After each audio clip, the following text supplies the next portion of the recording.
The national policing profession has been accused of profiling by some groups in recent years. We'll tell you how White Bear Lake is being proactive when it comes to this issue of bias. This month kicks off the holiday season. We'll have some safety reminders, plus we'll tell you how to age and place in White Bear Lake.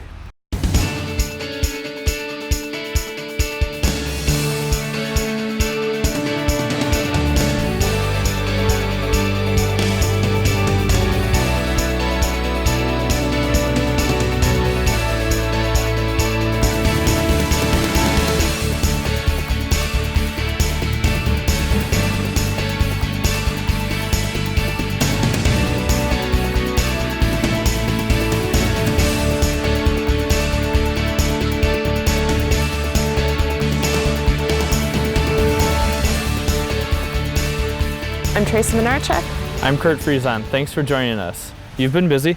Yep, I started teaching DARE, and my son has hockey, so we're busy with hockey and busy at work, training and stuff. Good deal. Keeps everything moving along.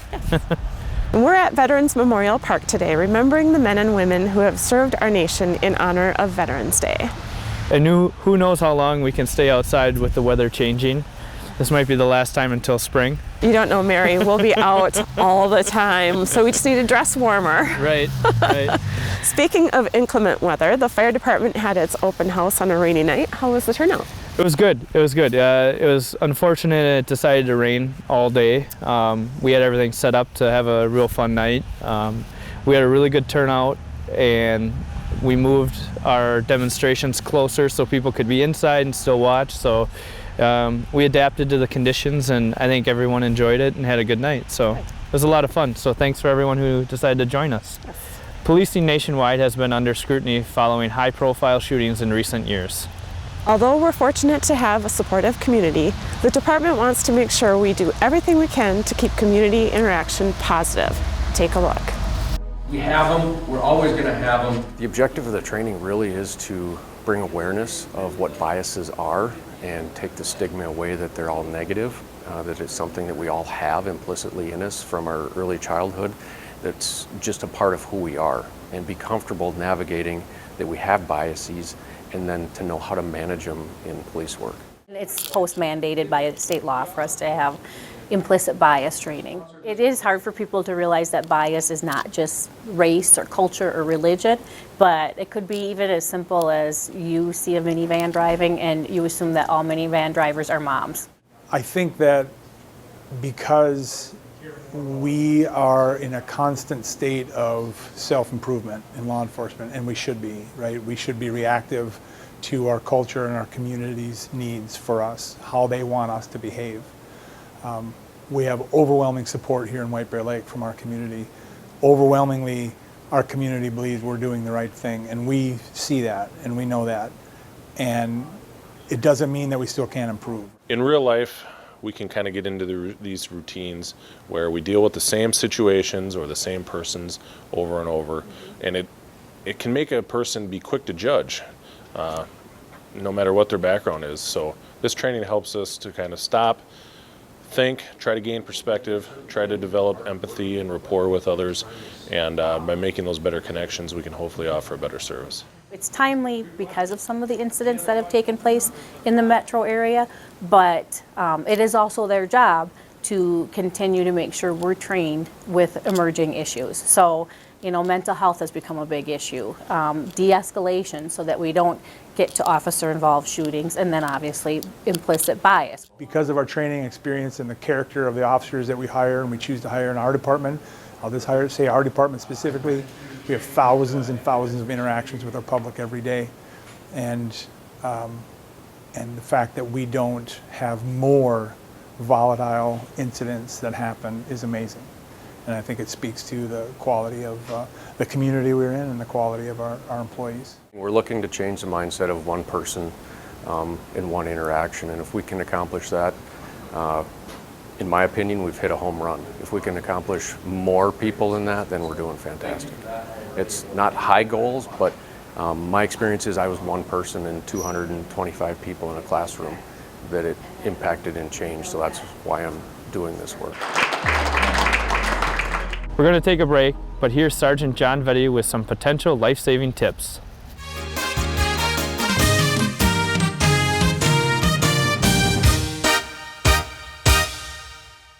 Would you know what to do if an active shooter entered your workplace today?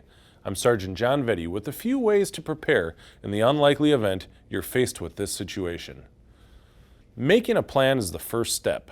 Identify the 2 nearest exits, have an escape path in mind, and find places to hide. During an event, getting away from the shooter is your top priority. Call 911 when you're safe. Hide if you can't escape, but don't hide in groups. Hiding separately will make it more difficult for the shooter. Try and communicate with police silently and stay in place until law enforcement gives you the all clear.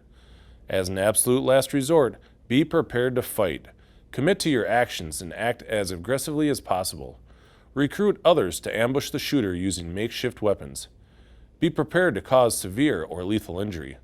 Visit ready.gov for more information.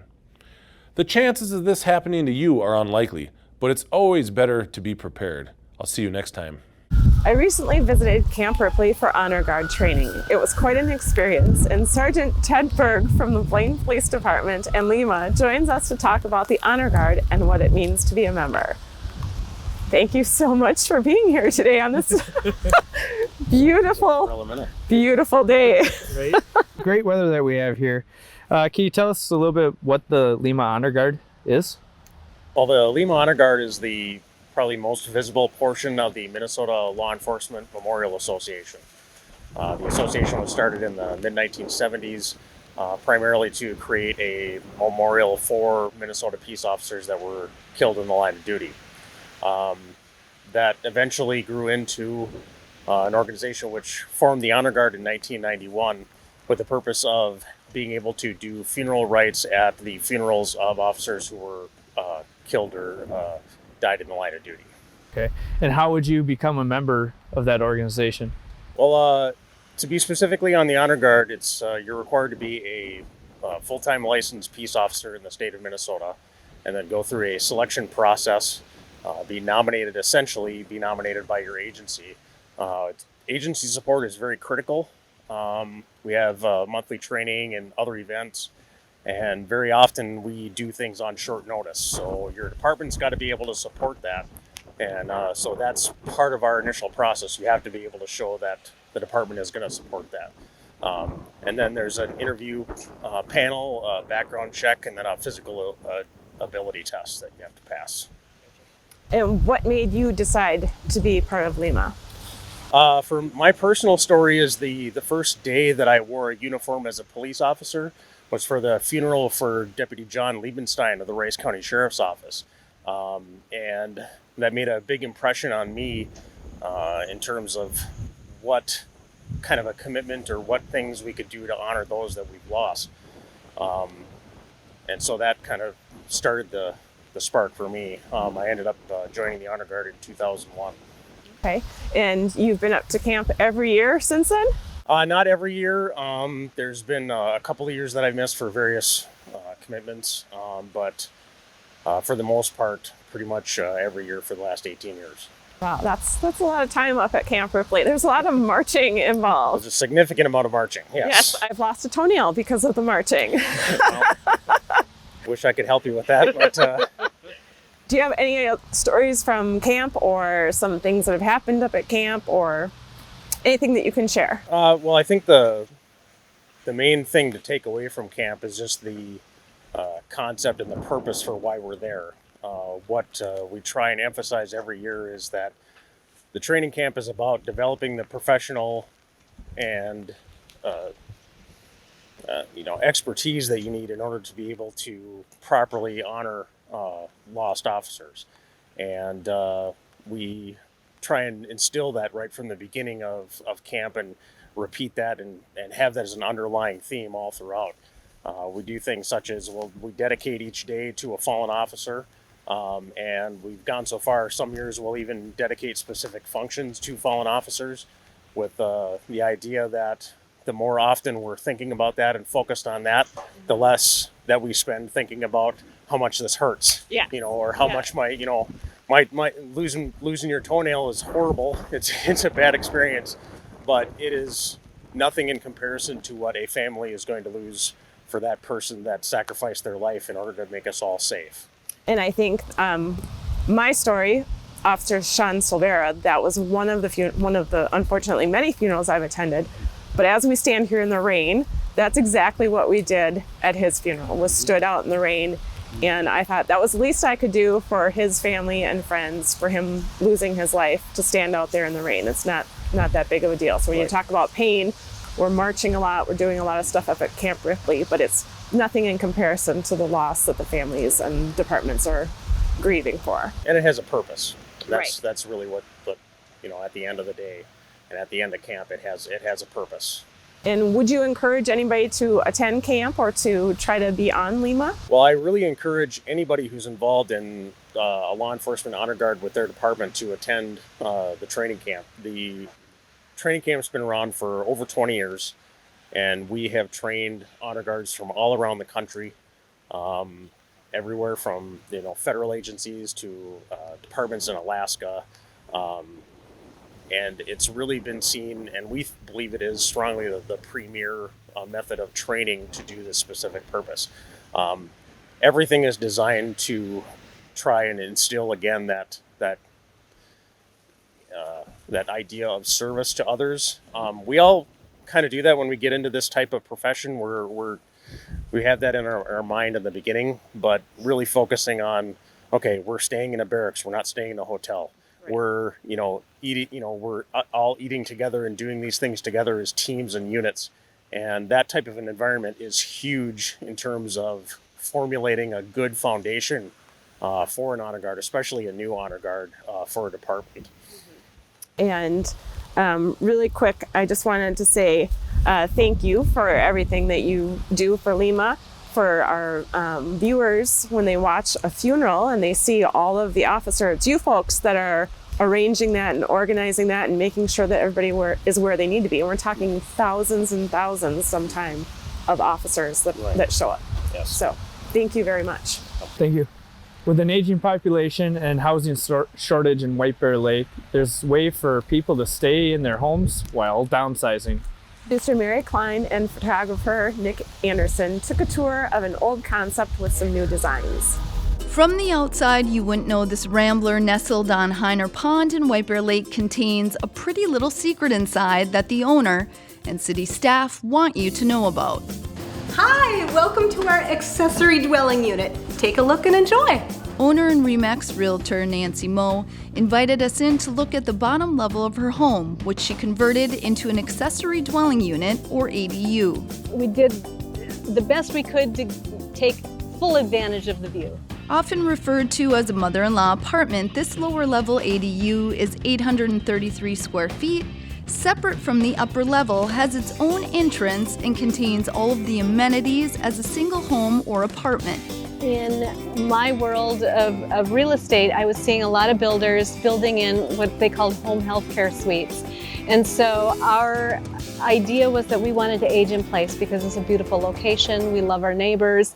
We wanted to be living here for as long as we possibly can. Building an ADU can serve several practical functions. It can allow people to stay in their home but downsize by adding separate space for caregivers, family members, or to earn additional income by renting. We needed a spot for the teens to hang out because teens are loud.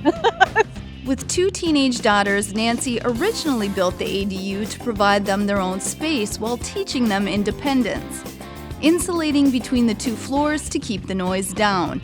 But she's also considering her options to rent to a tenant, use as a vacation rental, or provide a place for her parents someday if they're unable to live independently. One of the beautiful things with White Bear Lake is that they have it set up so that you are required to live in that upper level. So people who are concerned about, who are they going to get in here to rent? And I object to that. Well, you know what? We're going to be living up in that upper level. So we want to make sure that the people who are renting from us are respectful of our neighbors and respectful of this neighborhood. Some of the conditions of an ADU include that the homeowner has to live in the home and reside in the principal structure. The owner cannot rent both the primary unit and the ADU at the same time. The ADU cannot be larger than 880 square feet or 40% of the habitable area in the home, whichever is less. The ADU requires a conditional use permit, which takes about 2 months and requires an application fee.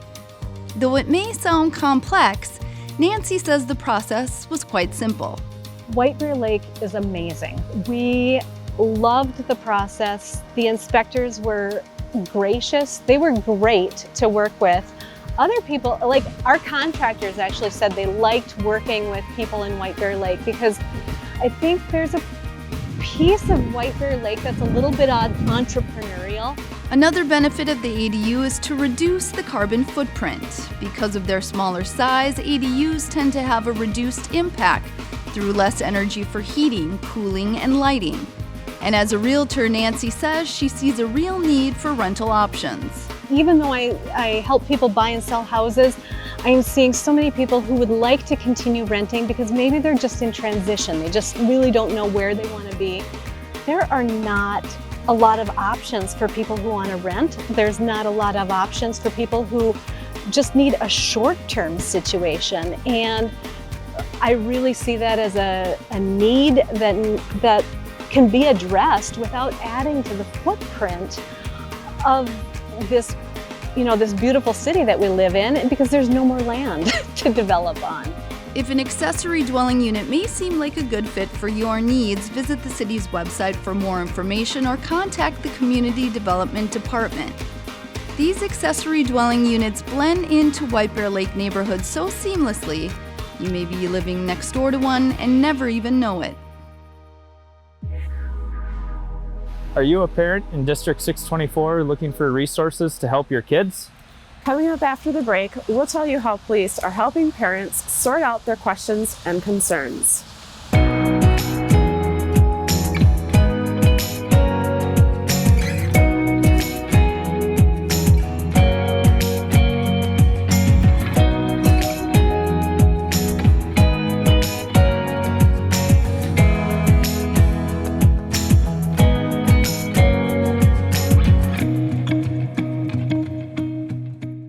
The holidays can be a difficult time for families dealing with addiction.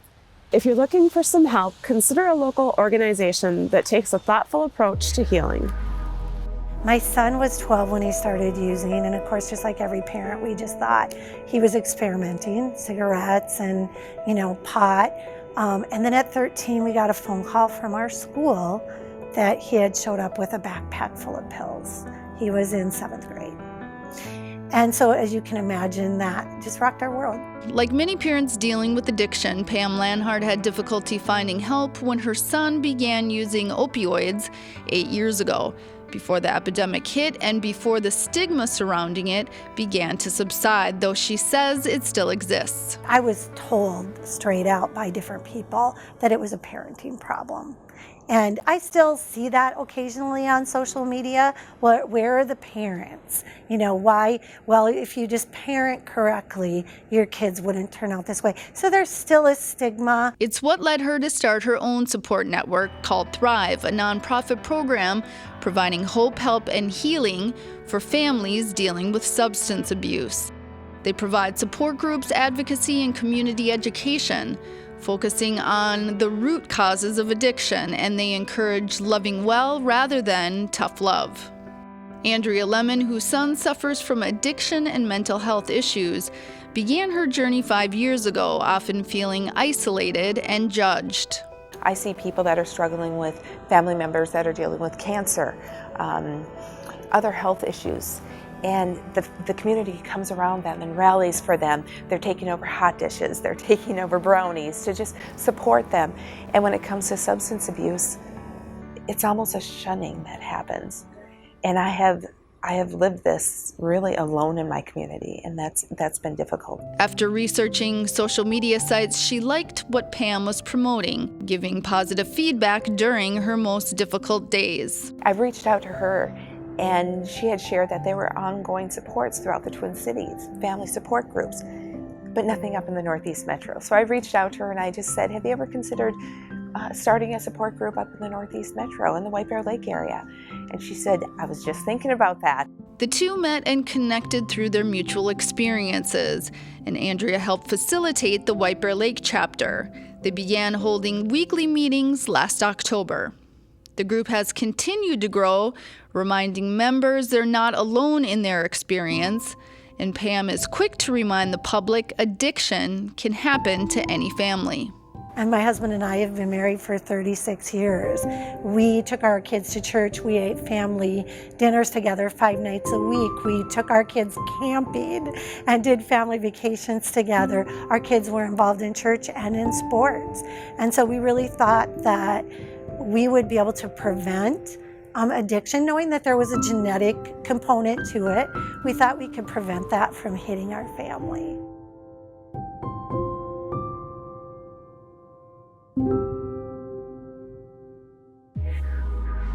Visit their website for more information. Thanksgiving is the leading day of the year for home cooking fires. We're approaching the holiday and we want to make sure every family stays safe and sane while cooking their turkeys this year. Really, the main things are to stay in the kitchen when you have food on the stove, right? That's absolutely true. Carry a reminder with you. And make sure to keep anything that can catch fire away from the burners, like bags, pot holders, towels, and that sort of stuff. And keep the floors clear or someone else might trip. Of course, you should have working smoke alarms, and this is a good time of year to test them. Do you have any programs where you test people's alarms in their homes or come out if they need it? Yeah, we usually take it on a case-by-case basis. So if someone needs assistance, we'll evaluate their needs, and if we have the right staffing available who aren't on calls, we can assist them. So we try to help out as much as we can. If you're a parent wondering how to deal with your children's internet use, consider attending the Safety Information Night for Parents on November 6th. White Bear Lake Police will address other areas of concern like mental health, human trafficking, youth drug trends, and teen driving laws. It's at South Campus from 6:30 to 8:30, and there's a free dinner at 5:30. You can contact Sergeant John Vetty for questions, and this is for parents only. We've been doing this for years, and there's always a great turnout, so parents should take advantage of it.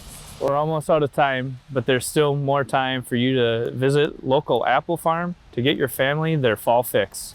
And as our production crew discovered, there's more than just apples to taste at this family-owned operation.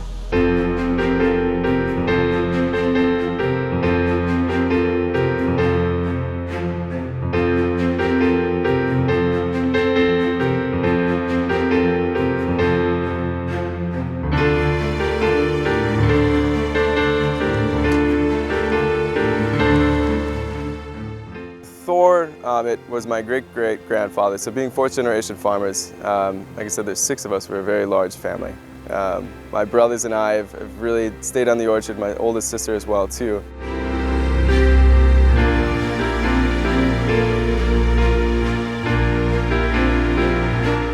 It's really cool to hold on to those roots and really keep our feet, planted to the ground and to still walk on the footprints of what he was doing.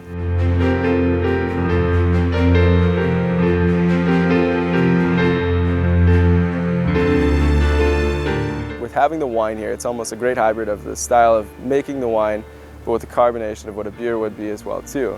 So it kind of meets in the middle where it's ours, we don't add any sugar to. So it's all the natural juice that we use here from the orchard, and then we ferment it and we use other varieties of apples to what we call back sweeten, to use for a higher sugar content. So without having to add anything like that, I mean, it's really cool to tell people that it never leaves this facility. We had to restore our great-grandfather's press. Everything is made 100 feet that way. I know the omits really well. That first time that we actually gave a glass to all of our first-time consumers, they kind of just stood still. And they're like, what is this? Usually we're used to these different hard ciders that are just, inundated and saturated with sugars. And this has got that kind of light, crisp feel, almost as if it would be a wine, something that I can enjoy on a daily basis. I'm doing the Thor's cider. So the Thor's is right here, the tap room. And I've got 6 different ones.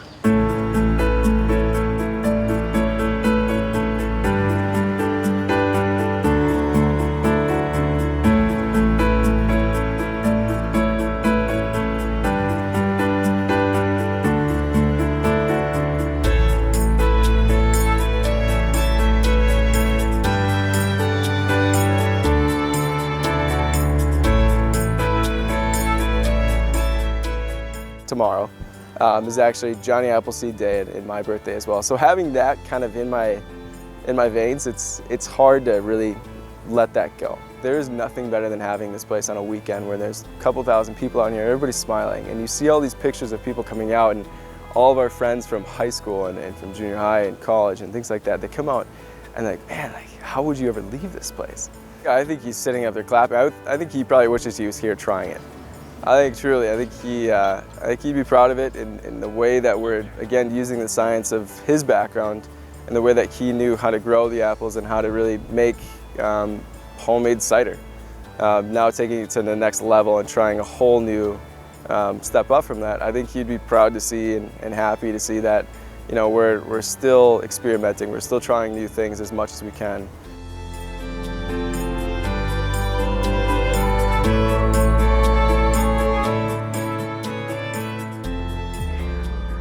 That's all the time we have for this edition of Lake Area Beat. I'm Kurt Friesen. And I'm Tracy Menarchuk.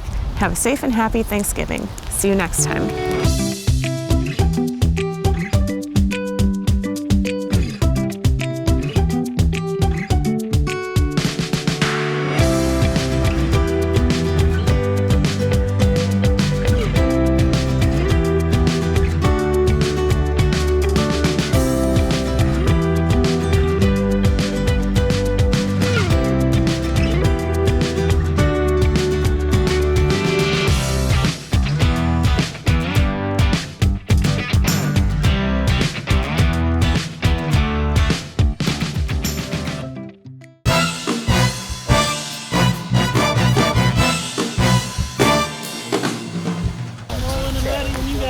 Can I get a clap? Are you rolling?